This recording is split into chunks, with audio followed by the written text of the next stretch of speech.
আসসালামু আলাইকুম রহমতুল্লাহি ওয়া বারাকাতুহু। সম্মানিত ভাই এবং বোনেরা, আশা করি আপনারা সবাই ভালো আছেন। আল্লাহ রাব্বুল আলামিনের দরবারে অসংখ্য শুকরিয়া আদায় করছি, যিনি আমাদেরকে আরেকটি মহিমান্বিত মাস রমাদানের খুব কাছাকাছি আমাদেরকে নিয়ে এসেছেন। আমরা যেন রমাদানের এই বরকতকে সুস্থতার সাথে অর্জন করতে পারি। আল্লাহ রাব্বুল আলামিন আমাদেরকে সে তৌফিক দান করুন, আমিন। সম্মানিত অভিভাবকবৃন্দ, আমরা আপনাদেরকে শুরুতেই রমাদানের শুভেচ্ছা জ্ঞাপন করছি। পাশাপাশি রমাদান সংক্রান্ত কয়েকটি বিষয়, যদিও আপনারা সবাই এই বিষয়গুলো জানেন, তারপরও আমার মনে হয়েছে যে আমার পক্ষ থেকে আমার নিজের জন্য এবং আপনাদের জন্য মনে করিয়ে দেওয়াটা জরুরি।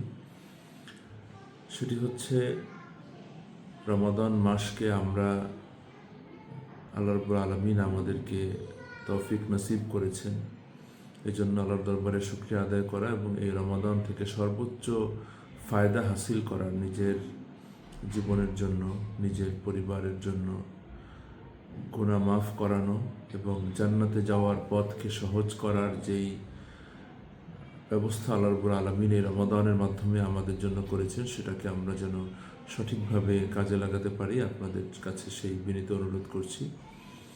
পাশাপাশি রমাদান মাসে আমাদের অন্যান্য যে ব্যস্ততাগুলো রয়েছে, ব্যবসা বাণিজ্য, সাংসারিক কাজকর্ম, সেগুলোকে কিছুটা কমিয়ে দিয়ে আমরা যেন আমাদের ফরজ ইবাদত, নফল ইবাদত, সেই সবগুলো বিষয়ে যেন মনোযোগ দিতে পারি, সেই বিষয়ে আপনাদের সদয় দৃষ্টি আকর্ষণ করছি।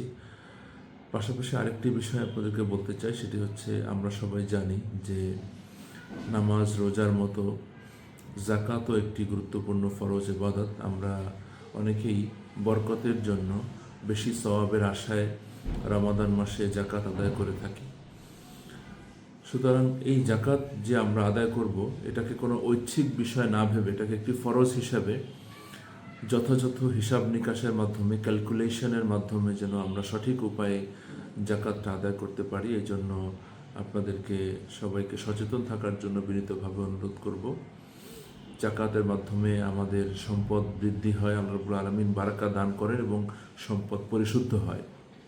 এই জন্য আপনারা যাকাত সংক্রান্ত বিষয়ে যদি আপনার কোনো কনফিউশন থাকে, হিসাব নিকাশ কীভাবে করবেন, এসবগুলো বিষয়ে আপনাদের আশেপাশে যারা এই বিষয়ে অভিজ্ঞ আলেমগণ রয়েছেন, তাদের সাথে পরামর্শ করে আপনারা আপনার যাকাতের অ্যামাউন্ট নির্ধারণ করবেন এবং সেটি নির্দিষ্ট খাতে ব্যয় করার চেষ্টা করবেন ইনশাআল্লাহ। আপনাদের যদি কোনো পরামর্শ প্রয়োজন হয়, তাহলে আমাদের সাথে আমাদের স্কুলেও যোগাযোগ করতে পারেন ইনশাআল্লাহ। আমরা আপনাদেরকে প্রয়োজনীয় পরামর্শ দেওয়ার চেষ্টা করব। সবাইকে আল্লাহ রাব্বুল আলামিন এই রমাদান যথাযথভাবে আদায় করার এবং রমাদান থেকে সর্বোচ্চ ফায়দা হাসিল করার তৌফিক দান করুন। আসসালামু আলাইকুম রহমতুল্লাহি ওয়া বারাকাতুহু।